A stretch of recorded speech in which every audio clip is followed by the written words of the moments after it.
Ah, l'équipe de France. C'est un rêve pour chaque joueur de revêtir un jour le maillot de l'équipe nationale et d'écrire une des plus belles pages de son histoire. Alors certains de ces livres sont mieux documentés, mieux illustrés.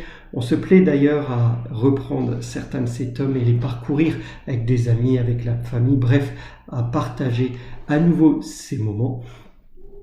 Quoi qu'il en soit, établir un classement aujourd'hui des meilleurs matchs de l'équipe de France reste quelque chose de compliqué. Ce classement peut dépendre de plusieurs facteurs, c'est parfois une question de génération, d'affinité, et quoi qu'il en soit, ce classement renvoie certainement à des souvenirs heureux que chacun aime à se rappeler comme une Madeleine de Proust. En ce sens, je vais vous présenter ici un classement de mes 5 plus beaux matchs de l'équipe de France, un classement qui reste très subjectif. N'hésitez pas à me faire vos commentaires et à me donner votre avis et pourquoi pas établir le vôtre dans les commentaires en bas de cette vidéo.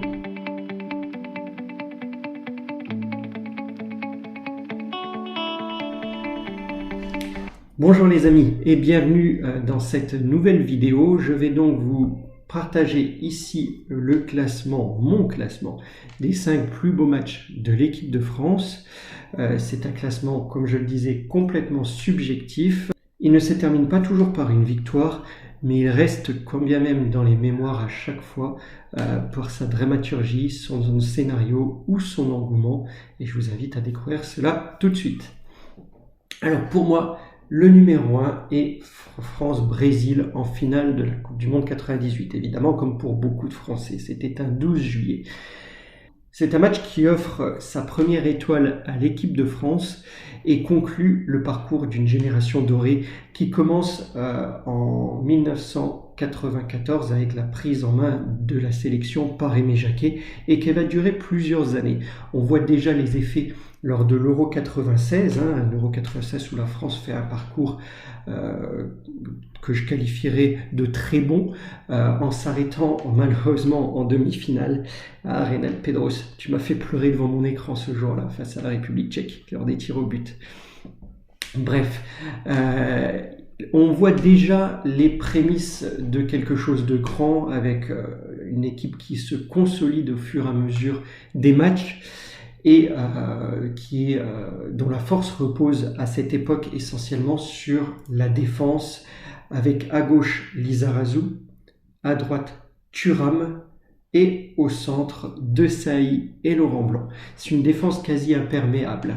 Elle aura d'ailleurs pris lors de la Coupe du Monde seulement 2 buts lors de la phase finale de la Coupe du Monde 98. Mais c'est aussi une équipe dont on soulignera le milieu génie créatif, Zinedine Zidane, un milieu comme on n'en avait rarement vu ces dernières années. Et un autre milieu avec Didier Deschamps qui relaye parfaitement les consignes du coach sur le terrain et qui fait office de capitaine en tenant véritablement toutes les responsabilités de son rôle. Alors que l'animation offensive est le point faible de cette équipe, elle arrive à se hisser en finale et à battre le Brésil sur le score de 3-0. Une flopée de buts qui est d'ailleurs conclue par Emmanuel Petit pour le 3e qui représente le 1000e but de l'équipe de France. Allez, puisque vous le demandez, je vous en mets un petit bout. Petit et but, et 3e but d'Emmanuel Petit qui marque à la dernière minute. Les Français sont allés marquer ce but, superbe ballon de Patrick Vieira. Et là, Emmanuel Petit, avec beaucoup de lucidité, est allé mettre ce ballon dans le petit filet opposé. Son 2e but en équipe de France et son 2e but en Coupe du Monde. C'est fini. J'aimerais ensuite vous citer en numéro 2 la nuit de Séville, lors de la demi-finale France-RFA de 1982. Alors, c'est un match que je n'ai pas vu en étant petit, j'étais trop petit, mais c'est un match que j'ai vu et revu ensuite dans des cassettes, dans des DVD, comme beaucoup d'entre vous, j'imagine. Si on devait citer un match où on ressentait la tension à son paroxysme, je pense que c'est cette demi-finale France-RFA. Il y a vraiment une opposition de style entre d'un côté la rigueur tactique et physique allemande, et de l'autre côté, le beau jeu, la technique et l'offensive emmenée par Michel Platini pour l'équipe de France. Ce match a marqué le peuple français par son aspect dramatique et reste quand même, malgré le dénouement, un des plus beaux matchs, en tout cas un match souvent cité par les aficionados comme étant un des plus gros matchs de l'équipe de France.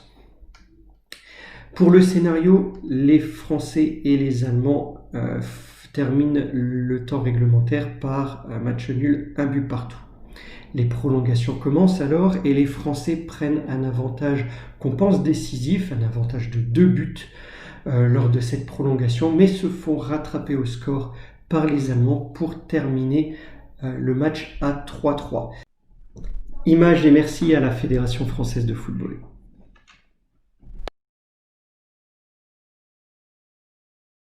S'ensuit alors la toute première séance de tir au but de l'histoire de la Coupe du Monde. Une séance de tir au but, malheureusement pour nous, remportée par les Allemands. Et ce match est également marqué par la blessure prématurée de Battiston, heurté par Schumacher, que certains qualifieront d'agression. Je vous laisse juger vous-même de cette sortie du gardien allemand. Quoi qu'il en soit, cette blessure de Battiston a participé, à mon sens, à l'élimination prématurée de l'équipe de France. Allez, passons au suivant. Mon numéro 3 est France-Italie le 2 juillet 2000, finale de l'Euro. La France est alors championne du monde et s'avance sur la compétition avec une pleine confiance. En effet, après avoir remporté la Coupe du Monde, et nous avons vu tout à l'heure en se basant sur une défense quasi imperméable, elle complète son jeu par une animation offensive, cette fois-ci assez exceptionnelle. Puisqu'on arrive avec Henry et Trezeguet au sommet de leur forme, mais l'équipe est également composée en attaque de Pires, Viltord, Dugarry, Anelka. Elle réussit donc ici à faire le coup double Euro-Coupe du Monde et à gagner pour la première fois un titre majeur hors de ses bases. Alors, cette finale a surtout permis aux Français de pouvoir apprécier comment les Italiens pouvaient reboucher une bouteille de champagne pensant qu'ils avaient gagné. Allez, puisque ça fait toujours plaisir, je vous laisse voir le but de Viltord à la toute fin du temps réglementaire, 94e minute, et l'avantage, le but en or de Trezeguet pendant la prolongation. Passons maintenant au numéro 4. Alors, le numéro 4 pour moi est France-Brésil à nouveau, mais de 1986. Il s'agit ici d'un quart de finale de la Coupe du Monde sous le soleil de plomb de Guadalajara. Il fait très chaud et nous assistons à un match vraiment intense. La France a alors éliminé le champion en titre lors du match précédent, lors du 8e de finale, qui est l'Italie. Et comme souvent à l'époque, son jeu est basé sur l'offensive.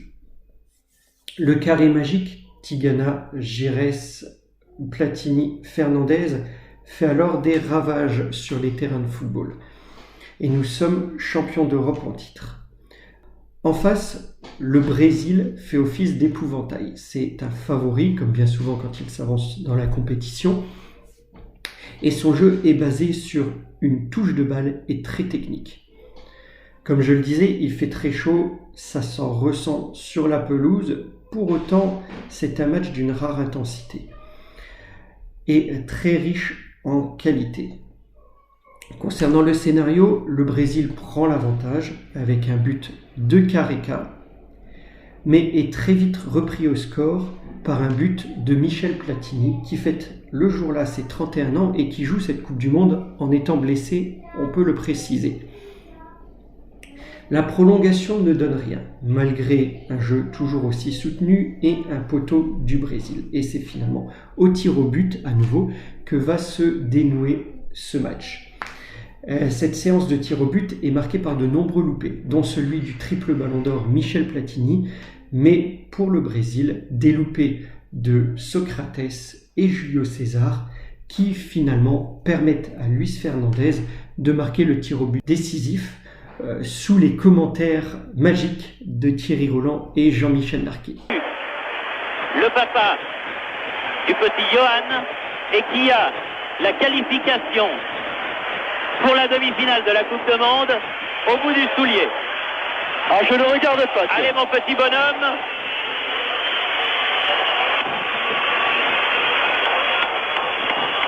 Je ne dis rien, je vous fais remarquer. Je ne dis rien.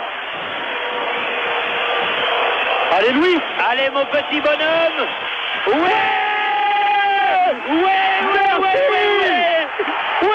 Oui, mon petit bonhomme, bravo. Bravo en demi-finale. C'est le drame devant nous.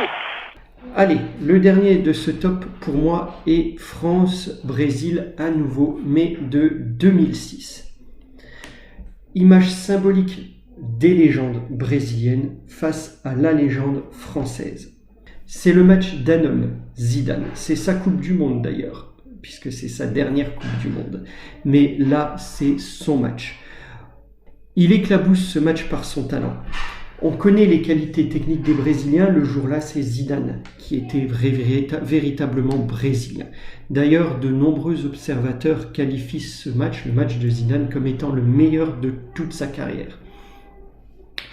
Les Brésiliens sont tenants du titre à ce moment-là. C'est un match de quart de finale, un match encore une fois très intense et dont l'issue n'a finalement que très peu d'importance tant le jeu sur le terrain est magnifique. Pour le dénouement, la France l'emporte 1-0, mais aucune équipe ne méritait réellement de perdre. Zidane sort par la grande porte et de la plus belle manière. Je vous invite vraiment à regarder ce match pour apprécier toutes les qualités de Zidane qui est vraiment à l'aboutissement et à l'apogée de son œuvre. Voilà pour ce top 5 les amis. Alors j'aurais pu vous citer France-Espagne en 1984 pour le premier titre des Bleus, c'était 1 Euro. J'aurais pu également vous citer France-Italie en finale de la Coupe du Monde 2006. Non, je ne parlerai pas du coup de tête, même si le dénouement est dramatique pour nous. J'aurais pu aussi vous parler de France-Brésil 1993, mais là, la qualification à la Coupe du Monde 94, hein, mais franchement, là, je n'en avais pas vraiment très envie. Costa quoi? Puis je m'en souvenais même plus de toute façon. Comment ça, mauvaise foi? Pas de mauvaise foi. Mémoire sélective. Bref, dites-moi vous, quel autre match vous aurez peut-être pu faire rentrer dans ce top 5 à ma place. J'espère en tous les cas que cette vidéo vous aura plu. Si c'est le cas, n'hésitez pas à le faire savoir dans les commentaires. Allez voir ma dernière vidéo concernant les rencontres marquantes du but à l'extérieur décisif. Pensez à vous abonner, liker, partager, commenter, mais surtout apprécier. Et je vous dis à très bientôt pour un autre sujet. D'ici là, portez-vous